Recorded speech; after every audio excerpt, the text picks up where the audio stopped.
3, 2. Woo! Hello and welcome to Ephemera.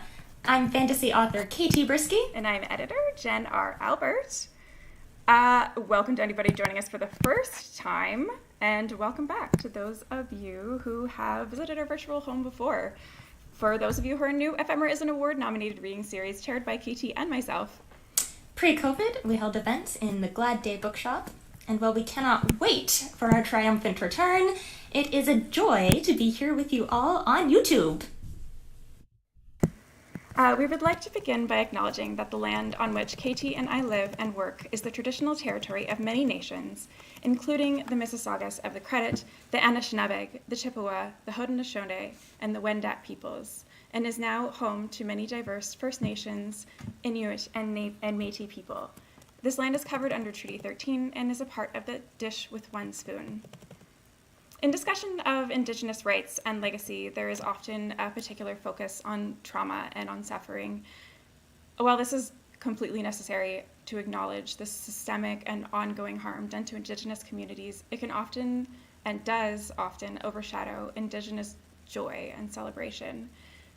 Joy and celebration can be powerful acts of resistance too. They can even be revolutionary acts, but they don't happen in spite of struggle or in opposition to it. They happen because communities are far more than just their trauma. In November 2020, Anishinabeg writer Jesse Wendat delivered the 2020 lecture for Vancouver Island University's Indigenous Speaker Series called A Story of Joy, Reducing the Harm So We Can Heal, where he called for the framing of Indigenous joy as a necessary step in healing and in reconciliation. In this lecture and in the follow-up interview with CBC, Wendat talks about a joyous explosion of Indigenous art, which has come with only a little bit of public investment, saying that artists and storytellers are gateways to envisioning the future. Even when their subject is the past, we're seeing what investing in that envisioning has already yielded. I'm sure you've all seen so much beautiful Indigenous art and literature over the last little while, and agree with that. Further, in that lecture, he encourages increased and continuous investment in Indigenous sovereignty and ceding of power to Indigenous leadership to ensure that communities get the resources they need and that they have the power to direct systemic change with the goal of reducing harm and starting on that path to true healing. I encourage you to listen to the lecture, which I'll put in the chat, and the discussion afterwards with CBC after this show. There'll be the link. Thank you. And a reminder to everyone that our code of conduct is posted online. If this is your first event, please check it out on Twitter or Facebook. And if you're so inclined, you can still feed Fred, the physically distanced donation dragon. You can find the link to our Ko-fi at the top of our channel, right up near the banner there. You'll see the icon. Or you can check out the Twitter or Facebook page for tonight's event. You go to ko-fi.com or also just /ephemera reading series. You'll find us. Speaking of Fred, Katie, they've been a bit down lately. What do you mean? They've been a bit quiet and gloomy and dragging their feet along the floor instead of flying, scratching listlessly at their litter box. They've loved moving through the crowds at Glad Day so much, which Glad Day is our in-person home, for those of you that don't know. They used to happily count their gems every morning, but now that's gotten a bit boring. They've resorted to counting dust bunnies and whatever crumbs I drop. I think it's a late-stage lockdown thing. Well, that's no good. I think we're maybe all feeling a bit like that lately. But our theme today is joy. So I wonder if there's anything that might help them find some joy. Maybe they could go for a nice walk in the trees, or they could settle down with a good book and a nice cup of tea. Well, I hope they are all right, but maybe something that will bring them joy would be our first reader. It is my very great pleasure to introduce Rebecca Hirsch Garcia. Rebecca Hirsch Garcia lives in Ottawa, Ontario, and has previously been published in the Threepenny Review, Prism International, and the 2014 Pen O. Henry Prize Stories. You can find her on Twitter at R. Hirsch Garcia. Welcome. Thank you so much. I'm Rebecca, and this is A Golden Light. After her father died, Sadie stopped moving. It started with her throat. The day her mother called and told her he was dead, she opened her mouth to scream or cry or shout or something, and nothing came out. She pushed her throat muscles together and moved her tongue around until she felt ridiculous, and then, at last, a bubble of sound slowly pushed its way out of her mouth. It was a tiny, tinny no, quickly buried underneath the sobs which flagged in and out from the receiver. She tried again to say something more, but this time she spoke only silence. "Hello," her mother called over the receiver. "I will never be able to talk again," Sadie thought mournfully, and she thoughtlessly placed the phone back in its cradle. But the loss of sound was only the beginning.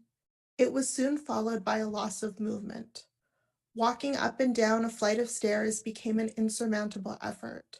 Soon even walking on the flattest of flat sidewalks seemed an undertaking too painful to bear. She began to feel like she was struggling underwater each time she stood up on her own 2 feet. By the time of the funeral, her hands and feet had become slow and dim-witted, clumsy and uneasy to maneuver. At the burial, Sadie stood in the front row, and as they lowered the casket into the ground, she realized that she could no longer hear the morbid sounds of the coffin scratching along the dirt. She strained her head forward, listening for the sounds of tears and the unwholesome noise of noses being blown, but there was nothing except a strange humming void. "I've misplaced my ears," she thought, and tried to remember if she had put them on that morning or had simply gone out without them. After the burial, she fell under a wave of exhaustion. She couldn't even make it out of the cemetery to the car. On the way out, she simply sat down to rest on a little bench and never got up. If it wasn't for her brother-in-law, who noticed her absence in the car and came looking for her, she might have remained there forever, crouched on the bench like a small frightened creature.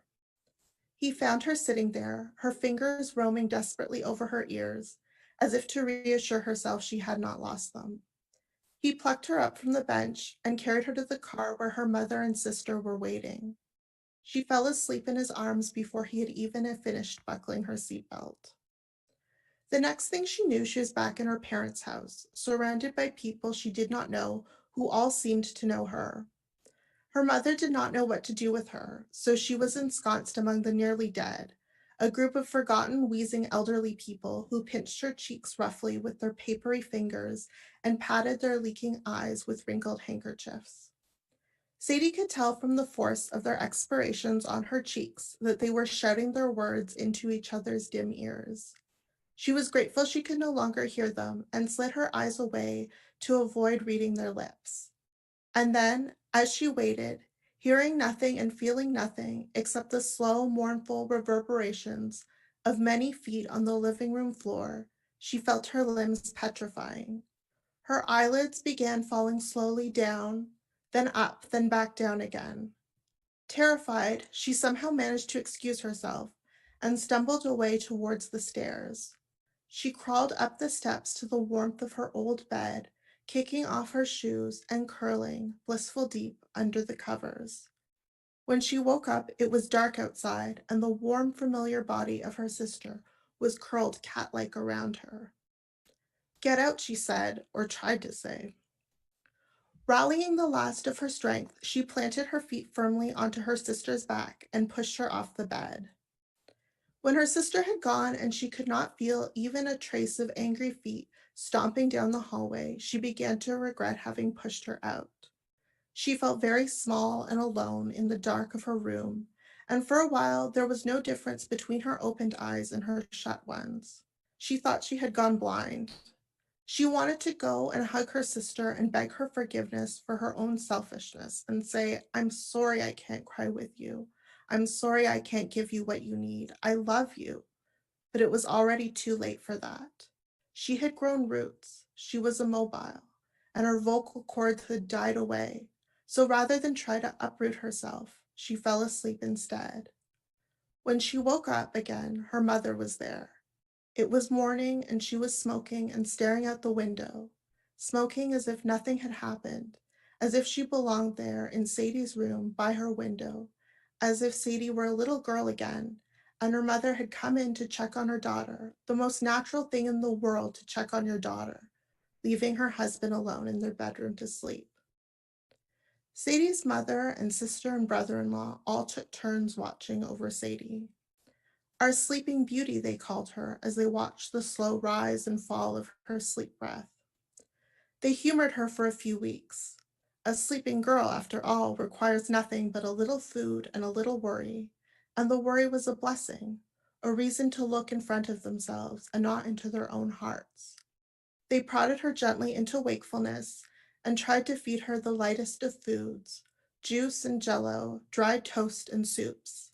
She nibbled at it in a daze, then fell into sleep again and again. They tried to get her to talk or to move or to see, but it seemed she could no longer do any of these things very well at all. They brought in doctors who sometimes said her soul was sick, or that she was a medical mystery, or that there was nothing wrong with her at all. No matter their opinion of Sadie, no one knew how to fix her. Her family began to believe she was broken forever and adjusted themselves accordingly. And then a strange thing happened. Sadie woke up one evening to find her room lit up in gold. It was the magic hour, the last hour of sunlight in a day, when everything was bathed in golden light, and the warmth of the fading sun made the colors of the sky glow ember bright. She wondered suddenly if she had read that in a book, or if her father had told her that. And as she thought that word, the word father, a golden flicker burst into the golden room and danced across her legs and arms and face before settling gently on the wall beside her bed. She reached out and placed her hand upon the dancing flicker. "Papa," she asked. It was the first word she had spoken in a year. In the morning, she was a little better. She sat up in bed and said please and thank you to her mother's shock and amazement. For a few minutes strung together, she had a brief conversation about breakfast foods with her sister. But her mind was elsewhere. She could think of nothing but the flicker of light, a beam of brightness in a field of gold. From then on, every night at the magic hour, the golden flicker danced into Sadie's bedroom.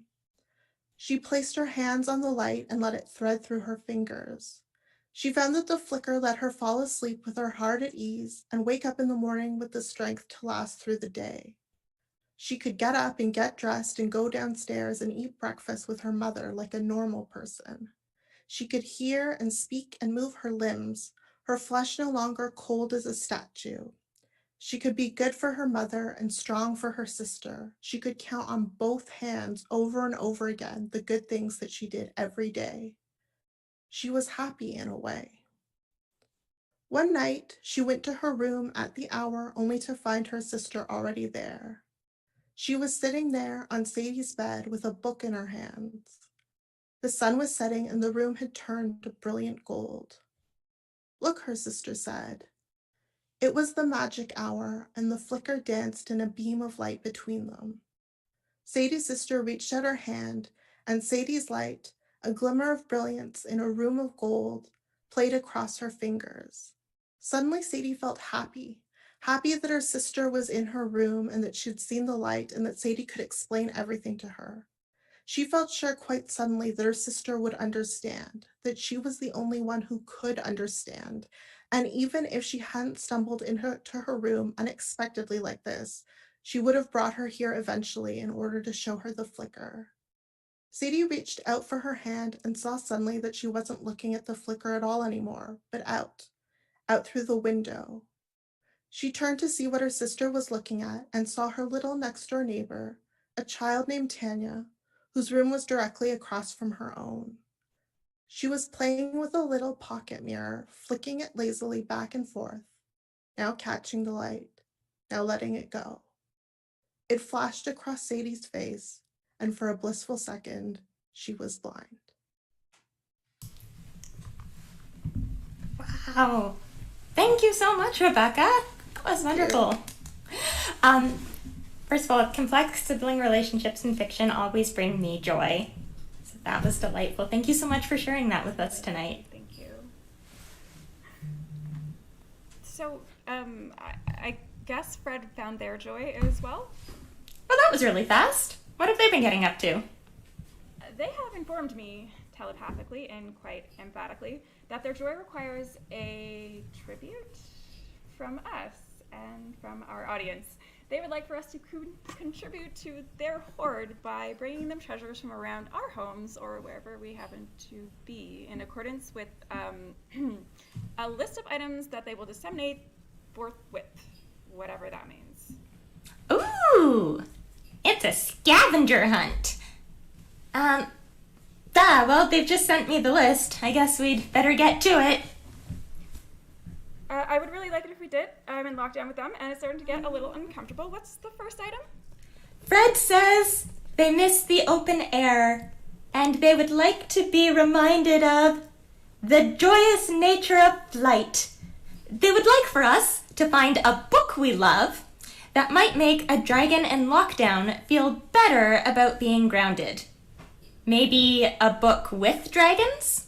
Ooh, or flying insects? Or airships? Or spaceships? Drop the name of a book that features flight in the comments. If you have the book with you, you can go grab it. And if you want to take a selfie, you can post it on our Twitter thread. And now I would like to introduce our musical guest, Kraken Not Stirred. Kraken Not Stirred is a musical act which spans various genres, writing songs about all manner of nerdy pursuits. If you grok songs about science fiction, fantasy, computers, conventions, and general weirdness, you've come to the right place. Mike Bryant is the only human member of the nerd rock band Kraken Not Stirred, in which he performs songs beamed into his head by an enormous sea monster. Does the Kraken know Fred? Mike was once ejected from karaoke for performing the Weird Al Yankovic classic Yoda. Instead of taking things seriously, his comedy horror novel Rose comes out in April from Brain Lag Publications. Please check that out, and we hope you enjoy. Kraken Not Stirred. You'll just have to unmute. There we go. Hello, everybody. You can hear me okay? Okay, great. So, since the theme of this month's show is joy, I decided to do 2 songs about things that bring me joy. One of those things is movies. I'll get to that one. The first one I'm going to do is the thing that brings me joy, and that is taking naps. Here we go.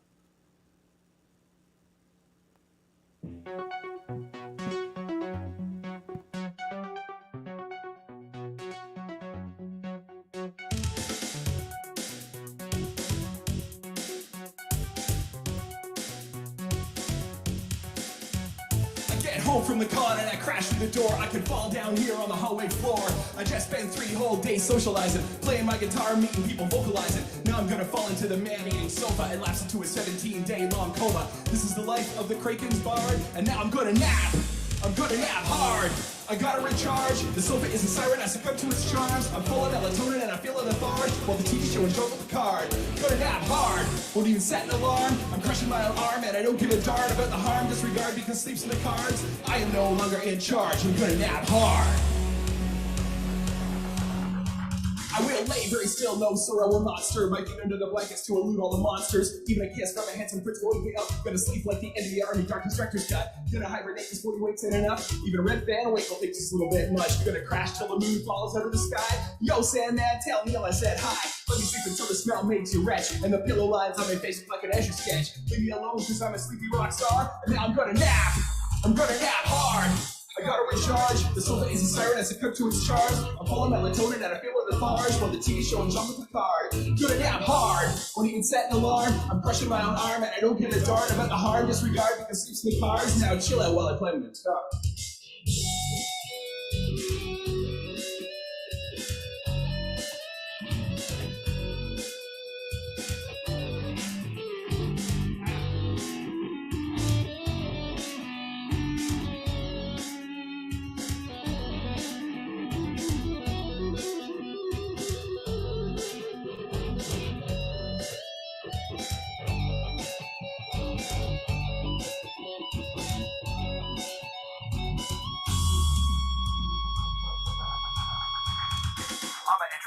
left arm is collateral. It's a matter of radically compatible and natural and practical. It's lovable because it's unattachable. The battle's too intangible and I'm fragile and I'm battle from the razzle and the dazzle. I'm about to unravel, so I'll lay under their flannel and I'll snore like a blender full of shrapnel.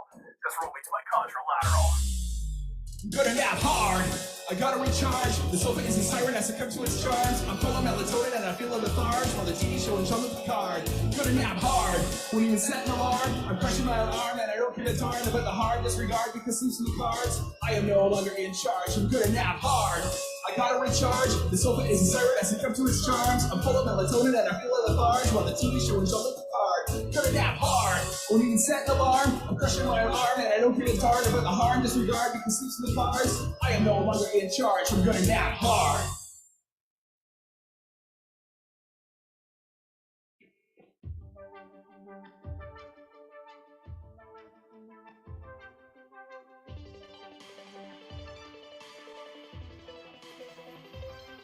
Don't blink, don't panic, don't feed them after midnight. Don't eat the soylent green, don't try to hide your zombie bite. Don't investigate the mysterious threat, don't sign for the mystery burger in blood. Don't blink, don't panic, don't feed them after midnight.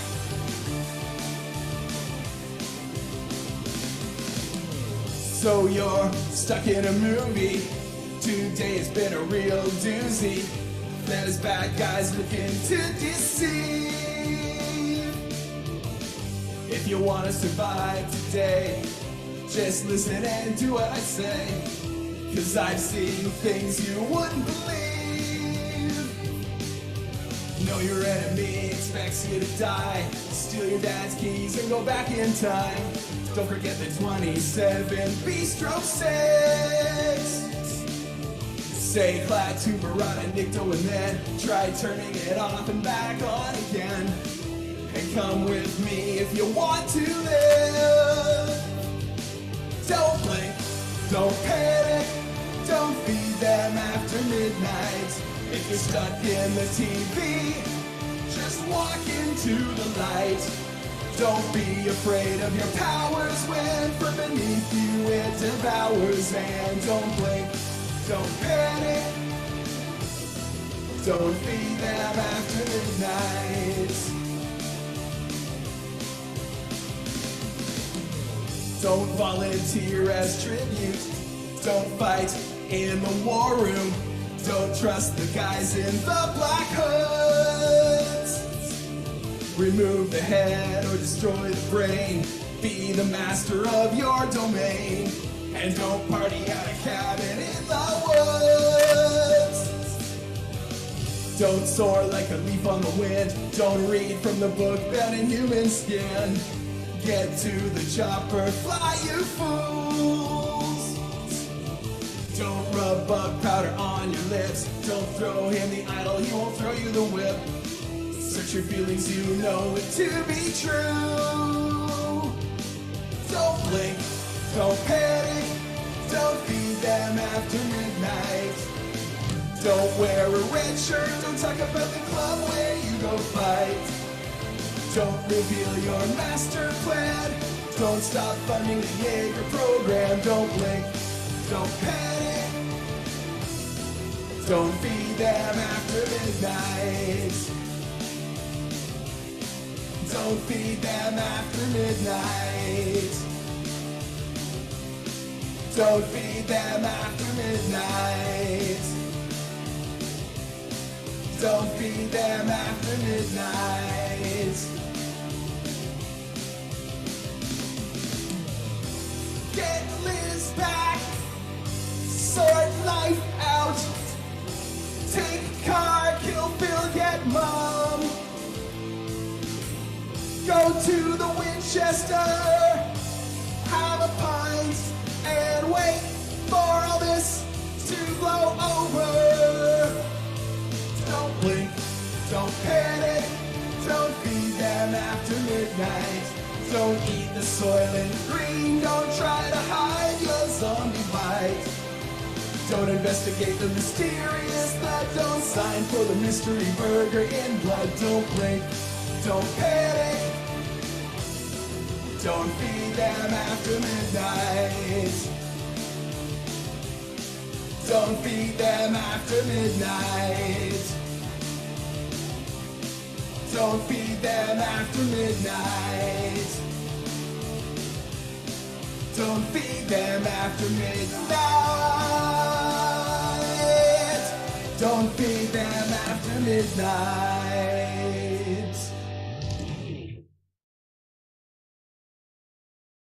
Thank you very much.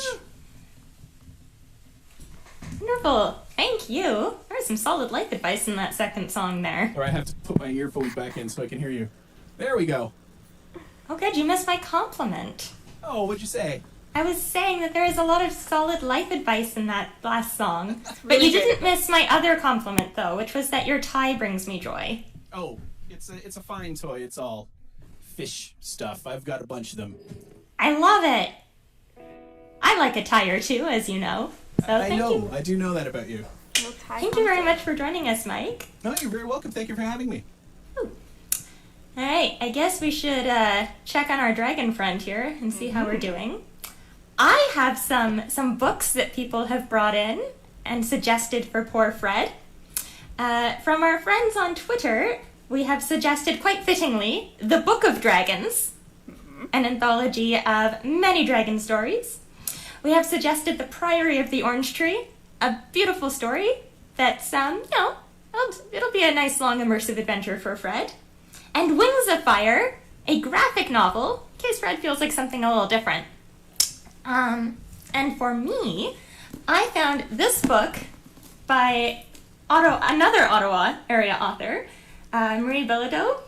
This is her Destiny's War series, but the French one has a flying ship on the cover. So this is Le Sang de Muriel in French, and then in English it is Destiny's Blood, if you're interested in checking out some flying spaceships. Ooh. I went with airships as well in The Goblin Emperor, and our chat went with The Book of Dragons as well from Brandon. Lynn Sargent went with Fran Wild's Updraft, and from Stevie Reeds, we have Arabella of Mars. Thank you. I'm sure Fred is very happy with all of these suggestions. So, that was fun. What's next on the list for Fred?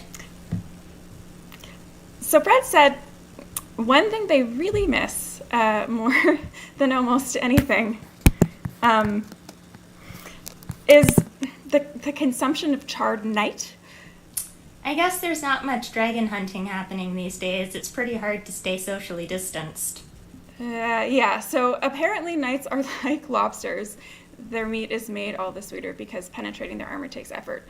Fred would like us all to find a food that brings us joy, but that takes a little extra effort. Especially Cajun food, you know?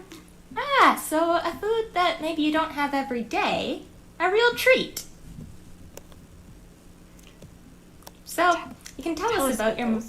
Yeah, sorry, I didn't mean to interrupt. Go ahead. Missed my spot. Tell us about your most beloved but burdensome foods in the comments. Drop a comment in chat or on our Twitter.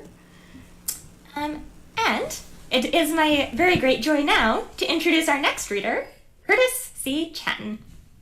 Once a Silicon Valley software engineer, Curtis C. Chen now writes stories and runs puzzle games near Portland, Oregon. He's the author of the Kangaroo series of funny science fiction spy thrillers and has written for the Cereal Box original shows Night Step Station, Machina, and Echo Park 2060, forthcoming. Curtis's short stories have appeared in Playboy magazine, Daily Science Fiction, Oregon Reads Aloud, and elsewhere. His homebrew cat-feeding robot was displayed in the Worlds Beyond Here exhibit at Seattle's Wing Luke Museum. You can visit him online at curtiscchen.com. Welcome, friend. I think you just need to... Yeah, there we go. I'm going to mute myself. Hello. Thank you for inviting me, Jen and Katie. It's great to be here. I will mention a couple of things before I start the reading. One is there's some strong language in here. So if you're not ready for that, you can just walk away for 10 minutes and come back for Elisa. It's fine. I get it. So I was told the theme today was joy. And I had a different piece picked out originally, but given the horrific events in Atlanta last night, I decided to pick something else because it's a little hard to feel fully joyful right now for me personally. But I was told we could interpret the theme broadly. So the story I'm going to read from, it's just going to be the first part of it. It is available in print and online if you want to read the whole thing. It's called Making Waves, and it is about many things, but one of them is about the main character trying to find happiness, perhaps not in the healthiest way possible, which is, I think, something that most of us can probably identify with. Like we know we want to be happier, but we're not sure how to go about doing it. And sometimes the thing you think is going to make you happy in isolation, when you're trying to figure things out by yourself, is shown to be, not really correct when you start talking to other people, or are sort of brought outside yourself by what's happening in the world. Anyway. So I apologize. And I should also apologize. In America, we say Kraken, not Kraken. So please don't be confused when we get to that part. All right, this is the start of Making Waves. You check those corners, sailor? The chief of the boat barked. Those lines are off by half a degree and our visitor doesn't materialize. Remeasuring now, Master Chief. The cob was exaggerating, but I'd learned early in my naval career not to argue with a superior. If it wasn't likely to kill me, I just did it. I placed my protractor on the dowstone panel we'd strapped to the deck and rechecked all the angles in the chalked pentagram, then inspected every stroke of every rune around the circle. Then I climbed the ladder and verified the matching dowstone on the ceiling. Satisfied both stones would activate correctly, I stepped back and reported my progress. Very well, the cob grumbled. Rosebud. The seaman's real name was Rosler, but after that Orson Welles flick, everyone called him Rosebud as a tease. He jumped forward, holding his clipboard. I did my best to get out of the way. The cob's quarters weren't exactly spacious. Rosler and I didn't both need to be here, but we were apparently the only two sailors on the Bowfin rated for magic, and the Master Chief wanted us to double check each other. You got the incantations there? The cob asked Rosler. Aye, Master Chief, Rosler said, his voice cracking. And people said I sounded like a girl. Corrective for position and depth? Aye, Master Chief, I got the math right here. I can't read your damn chicken scratches. The cob waved the clipboard away and checked his wristwatch. Rendezvous in 20 seconds. Make sure you're doing it right. Rosler looked like he might cry. Maybe you'd like to do it yourself, Master Chief? Do I look like a motherfucking magician? The cob roared into Rosler's face. Their noses couldn't have been more than half an inch apart. Now enchant that fucking spell so we can receive our goddamn visitor. Aye, Master Chief. Rosler buried his face in the clipboard. I made a fist with one hand, ready to give him a kidney punch if I heard the slightest mispronunciation. I didn't want to be within 100 yards of the Bowfin if anything went wrong on the receiving end of this teleport. 5 seconds, sailor, the cob shouted. Aye, Master Chief. Rosler began making unnatural noises with his mouth. Hagita, Morovin Shah, in Lumpta. Both pentagrams pulsed blue and white. Rosler finished the incantation, only going a little flat on the last syllable, and a pillar of light flashed into being between the two circles. A moment later, the light faded, and an officer stood inside the pentagram, carrying a large suitcase and wearing a skirt. Permission to come aboard, Master Chief, the woman said. She looked to be about my mother's age. Unlike my mother, she wore lieutenant's spars and the most perfect makeup I'd ever seen. But the expression on her face, and the fact that she just teleported nearly 7,000 miles onto a submerged attack boat in the South Pacific, told me she wasn't here to entertain anyone. Her name tag read Marquis. Permission granted, ma'am, the cob said without missing a beat. I guess you don't get to be a Master Chief by balking at the unexpected. Sorry, the captain couldn't be here to greet you himself. We're playing hide and seek with the enemy. As if on cue, the entire boat groaned and rolled to starboard. I was impressed that the lieutenant kept her balance in those heels. The cob shoved Rosalie and me back. If you'll follow me, ma'am. Marquis looked at the pentagrams. You're not going to clean this up? These two can handle. You secure those surfaces, Master Chief, Marquis snapped. She looked straight at me. You, what's your name? I blinked, surprised that she would address me directly. Hatcher, ma'am. Marquis nodded. Seaman Hatcher can escort me to see the captain. Kraken? Captain Channing glared at Lieutenant Marquis. Is this a joke? Everyone else in the control room, myself included, was doing their best to listen in without looking like they were eavesdropping. Marquis had handed over an official envelope from ComSubPac, and the captain and XO had verified the code sigils with their authorization amulets before unsealing the bowfin's new orders. No joke, Captain, Marquis said. We're at war, and some egghead in Op 20G wants us to go hunting for a sea monster. The captain turned over the paper in his hand as if looking for something more on the back. What makes you think this creature even exists? The Japanese are very chatty, Marquis said. They don't know we've broken their codes, and they talk about all kinds of things over the wireless. Lately, they've been diverting their ships away from the western side of Kyushu Island to avoid disturbing something they call Nemuru Kaiju, a sleeping beast. Surely you've noticed the changes in your patrol routes. Yeah, we noticed, but maybe they do know you've cracked their codes and this is a trap. We've been doing a lot of damage to their merchant fleet. They must be looking for ways to kill more of our subs. I'm not here for a conference, Captain. You have your orders. I got a question, the XO said. Marquis looked at him. Yes? Let's suppose this Kraken is real and as powerful as you say it is. How come they haven't already woken it up and sicked it on us? The people of Japan live on a collection of small islands surrounded by the entire Pacific Ocean. Most of their mythology tells of how dangerous the sea and its inhabitants can be. They live with that danger every day. The Japanese aren't going to risk waking the monsters under their bed, but we can. Okay, fine, the captain said. If they're busy fighting off this Kraken, they're not making war on us. Good plan, but we have to find the damn thing first. Marquis smiled.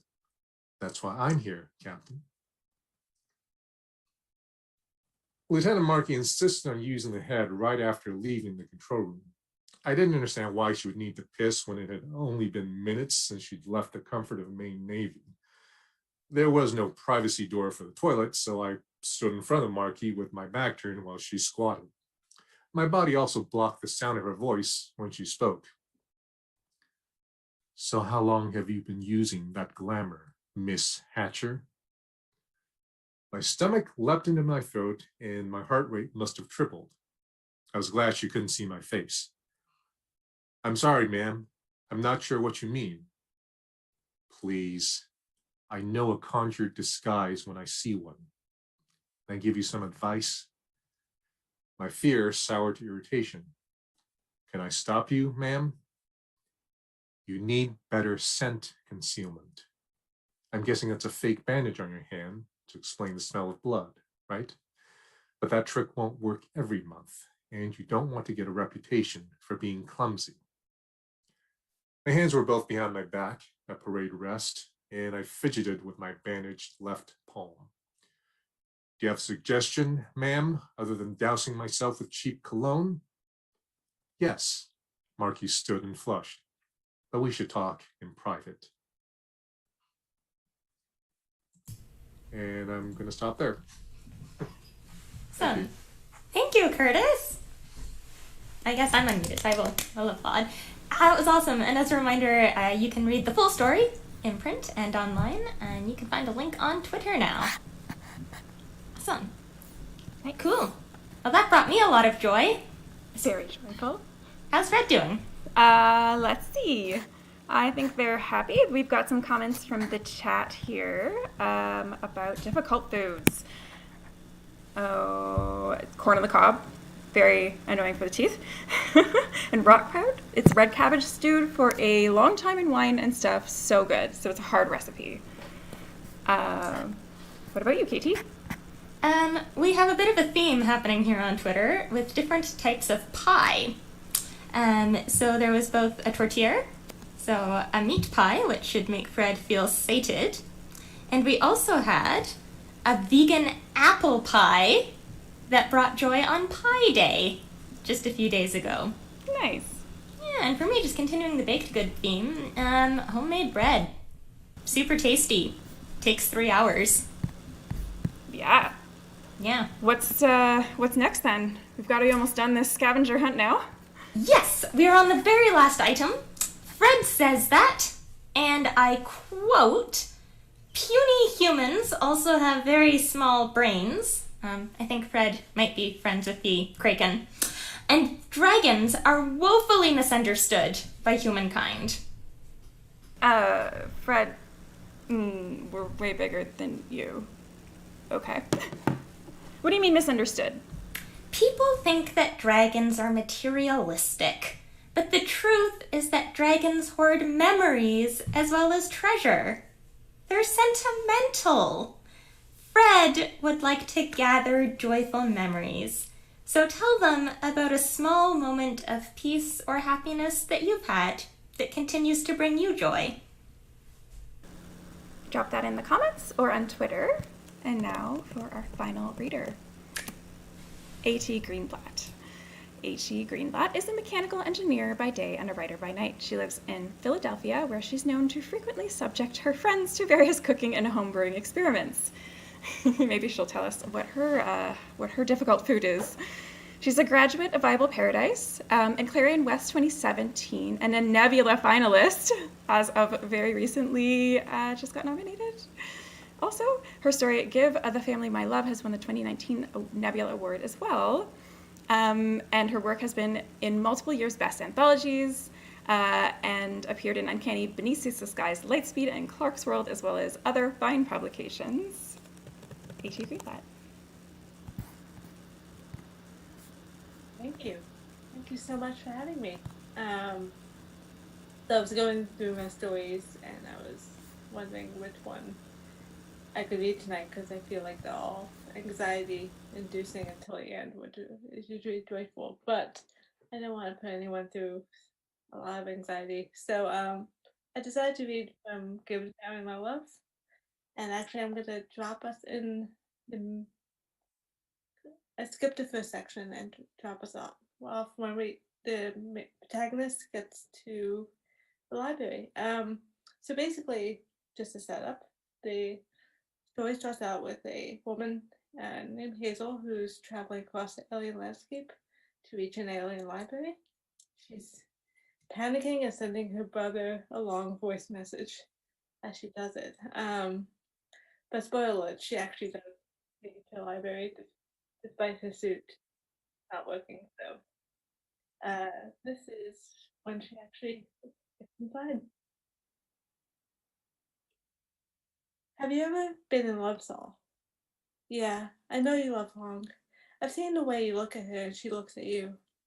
But remember that moment where you looked at her like that for the first time and thought, holy crap, this is it. I finally found it. Yeah, the library, Saul? It's magnificent. And difficult to describe. It's sort of like the outside of the library. It changes depending on what angle you look at it from.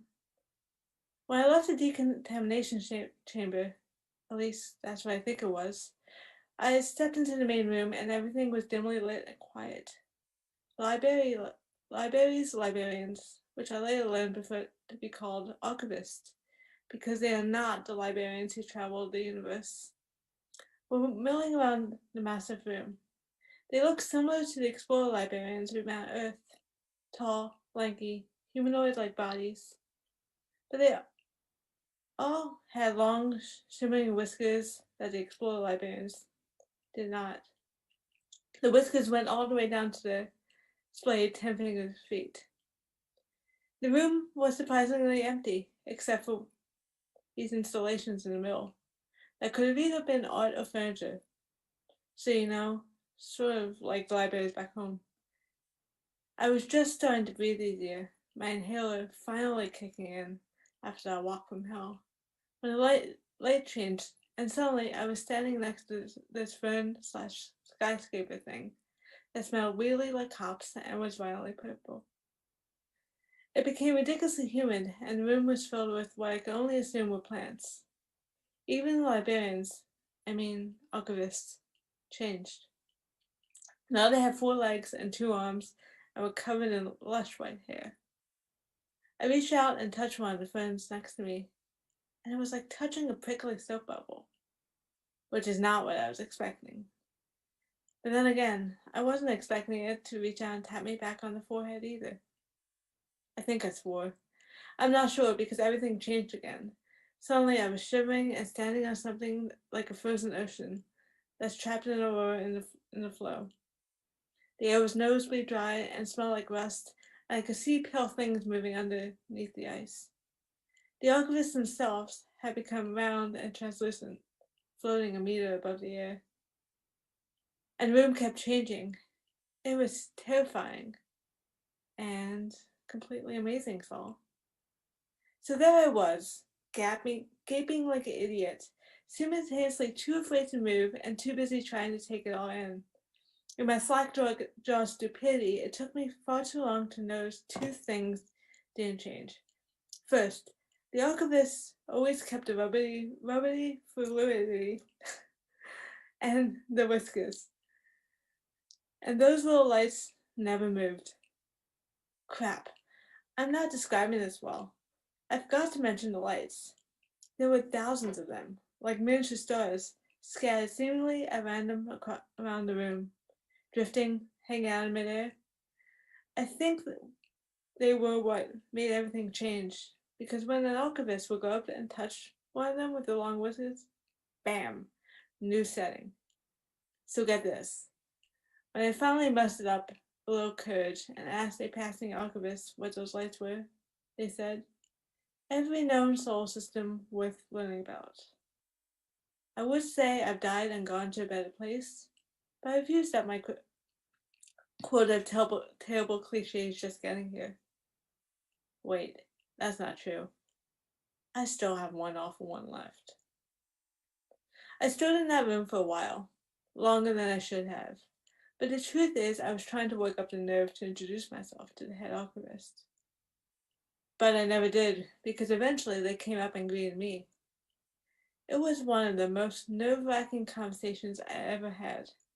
Between the steroids from my inhaler and pure, uncut anxiety, my hands were like a 9 on the Richter scale. You see, Saul, the archivists are not to be messed with. Like, seriously, do not contradict them, raise your voice, be anything less than painfully respectful. They may look squishy, but they can dismantle you down to your atoms, capture you in a memory tablet, and put your unbelieving ass on a shelf where they keep all the boring information that no one checks out. And they'll keep you sentient too. Or sentient enough, I hope. Fortunately, my interview was fairly short. The head archivist found me worthy enough, I guess, and gave me very, very limited access to the library. When they led me to the section with our solar system, I sort of wish you were here, Saul, so you could have taken a picture of my expression at that moment. Pretty sure you would have qualified it as priceless. Because the size of the room, you could fit a small town in here. And get this, the archivist was apologetic. We've only just begun to study you, and we thought you would prefer to see our research in physical form, they said. Hopefully, you could find what what you need in our meager collection. Except here's the thing. They probably have more information on us than we have on ourselves. Actually, I'm counting on it.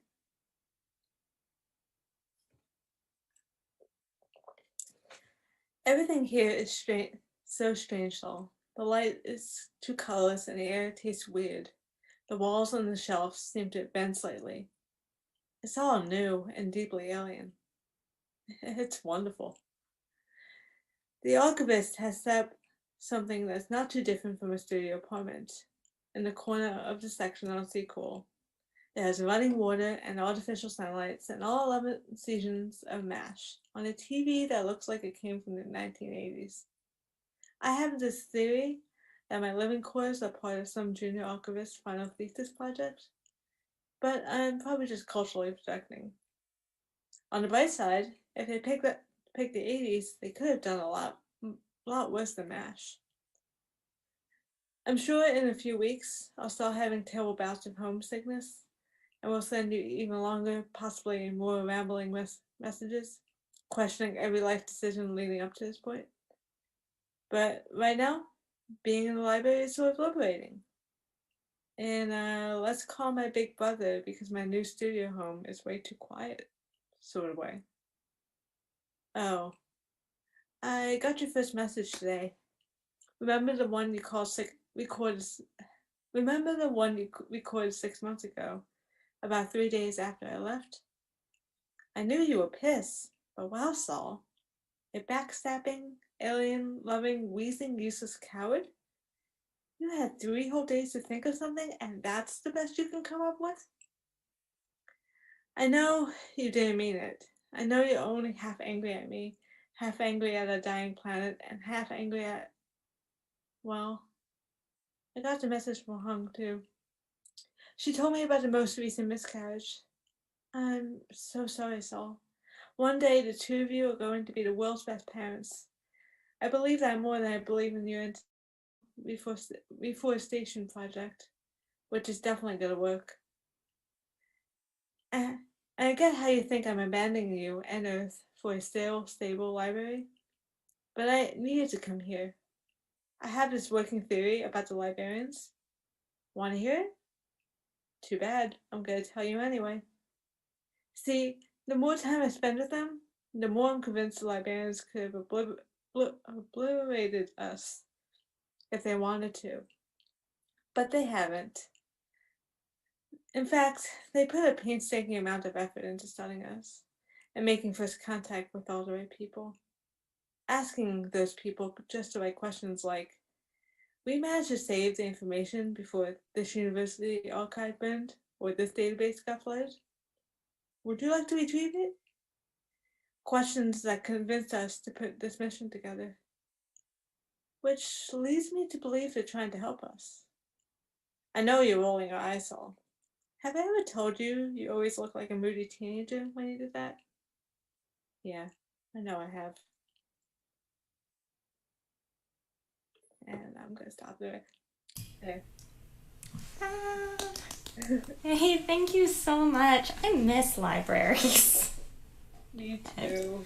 Yeah, well, thank you for giving us that moment of joy to close out our night. Okay. So, Putting this all up on screen. So what do we have? yeah, what memories have we gathered? Oh, it's so nice to find small moments of joy, even amongst a pretty hard year. What about our guests? Does anybody have a joyful moment to share? If no, we have a few from chat as well. I mean, for me, I have a dog I post about a lot on Twitter, but she's not the most affectionate dog. She's gotta be playing. But she started being really affectionate this year. I'm quite grateful because I love petting dogs. Aww, And joy. that's delightful. I love it. Lovely. Brandon Curley says, a cup of tea after work with my nemesis, his partner. both. On Twitter, we had Robert say that it's his niece's 6th birthday today. Oh, So, yeah. A little Happy bit of birthday birthday. joy from wonderful kids. Happy birthday. Yeah. Yeah.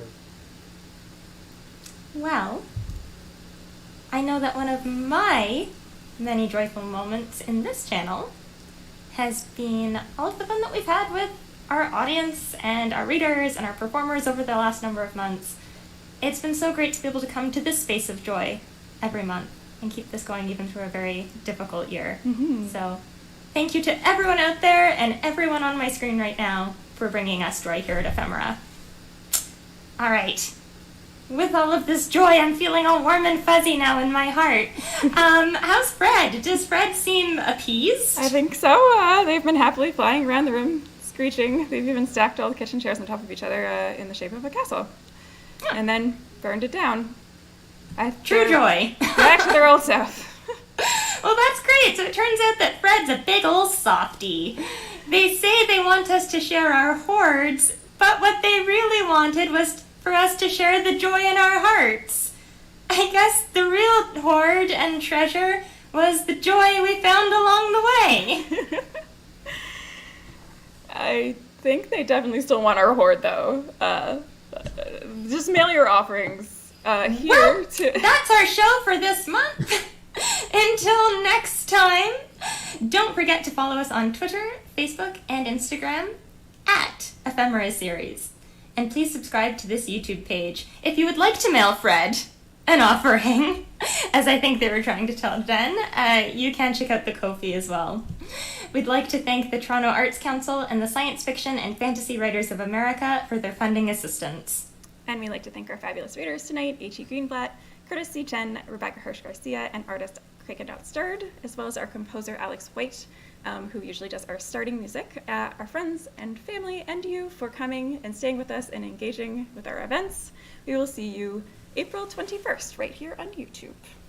Good night, everyone!